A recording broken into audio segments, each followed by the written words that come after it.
Right, good morning, good afternoon, good evening, Wasteland. Mr. G coming to you from my tiny TV to give you guys an update on what's new in Crossout. Well, what do we got? Next week, the new season, Enemy of My Enemy, is going to drop. So we're going to get those new parts that we talked about in my last update video. If you're like, hey, where's that? Check out the Crossout News playlist on my channel homepage. But we're also going to get all of the Founders parts from Season 1 are going to come back. So that's going to be a nice little bonus there. They're going to update some PvP maps, and they're going to add a special PvE mode, some balance changes. Let's take a peek.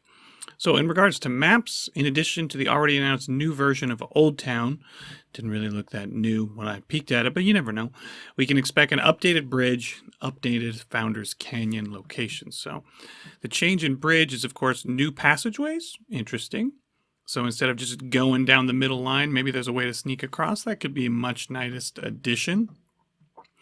You can be trapped by the enemy in the narrow passageway. We also adjusted the height of the hills to minimize situations where an enemy can shoot the player because the position he occupies is too high. So they're nerfing sniping. The slopes on the map will become more flat, which will definitely be appreciated by owners of vehicles on legs, sure. New cover is going to appear on the riverbed. Symmetrical descents to the riverbed will appear on both sides of the bridge. So it sounds like some interesting reworks.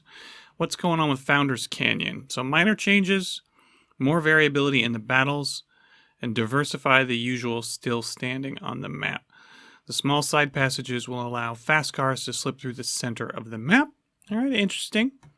Now on to nerfs and buffs. We got Spitfire. Durability is going to get reduced. So you can see a nerf of 7% to the durability on your Spitfires. M37 Piercer, don't know why it's getting a damage nerf, but it is, 7%. Was it really too powerful at close range? I don't know. Prosecutor is 76. Now the cannon shells pierce 2 cells of the armored car construction. Well, there's nice, a little bonus to cannons because they've been getting hit with the Nerf bat hard with the loss of reload bonuses from engines. So they said it hardly worked before. Hopefully we can see some better armor penetration coming from the prosecutors. Okay, Capcan. It's going to be easier for heavy vehicles to tear the cable. Good news. Cooldown is getting increased to 15 seconds, quite the nerf, and they're going to reduce the time until the mine self-destructs from 60 seconds down to 30 seconds, so a gigantic nerf to Capcans. Spike is getting another buff. It got a buff in the last round where it reduced the projectile size. Now it's getting increased damage buff, 8%, so it's in a good spot. So if you have some spikes, hold on to those. Their market value is going to go up. All right, the Thresher. Maximum spread getting reduced by 15%. All right, no, we'll see how that plays out. Caucasus. Rotation speed is getting reduced by 25%. They're already slow. It's a very efficient weapon. They say it takes no skill. Well, it was already pretty slow. I mean, it didn't feel like Caucasus was overly powerful, but okay. Pretty fat nerf to Caucasus. Because the point is you're going to want to circle guys and use those. So a huge nerf in rotation speed is pretty big nerf. Okay, hovers, Icarus 7s.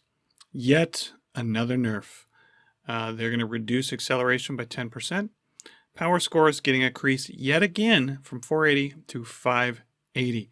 So the nerfs just continue to come for hovers, so you may want to sell those. Now, who knows? The Yang Wang. The maximum bonus will be 95% on the perk. Spark 2 and Flash 1 will no longer destroy projectiles the moment the grenade launcher fires. Okay. A little bit of a buff. The Skinner. Now the harpoon will hold the enemy car for only 4 seconds. You'll be able to track when the harpoon releases the enemy with the help of a special scale around the sight. Change is relevant only for enemy vehicles. If the harpoon is attached to other surfaces, it will not automatically unhook. Skinner already was pretty niche. I don't understand why that needed a nerf, but okay. And once again, cannons getting a nerf. Don't really understand why. The Mammoth was really that efficient that it needs a 10-second ding to reload. All right, that one makes no sense to me. Annihilator. Durability reduction 15%. Perk will reduce cabin's power by 4. A little bit of a buff. Damage reduction of 7%. Pretty big fat nerf across the board to Annihilator. Toadfish. 15% bonus to reload. That's a pretty sweet buff, considering it already got the buff of a reduced projectile size last round. Maybe worth checking those out again. The Punisher. Now to activate the perk, you'll need to make 30 precise shots instead of 40. That's a solid 25% buff to the Punisher. I'm going to have to try that out, although the vast majority of players will never care because it's a relic. Scorpion. Damage reduction 7%, durability reduction 10%, mass reduced 20%. So pretty fat nerf to the Scorp. Maybe they were like, Mr. G got kills in this thing. We're going to have to nerf it. So with the updates coming, you can also expect a special mode for the new season, similar to Operation Gozu. They don't want to tell anything about it. So the next update, improved mechanics, player matchmaking, etc. Guys, they said this was coming next week. In my experience, they usually like to drop these things on Thursdays. So go ahead and be planning for those things to happen then. So ready your crafted parts, etc., your wallets, whatever. Hope to catch you guys on the next one. Mr. G, noping out. Mr. G out.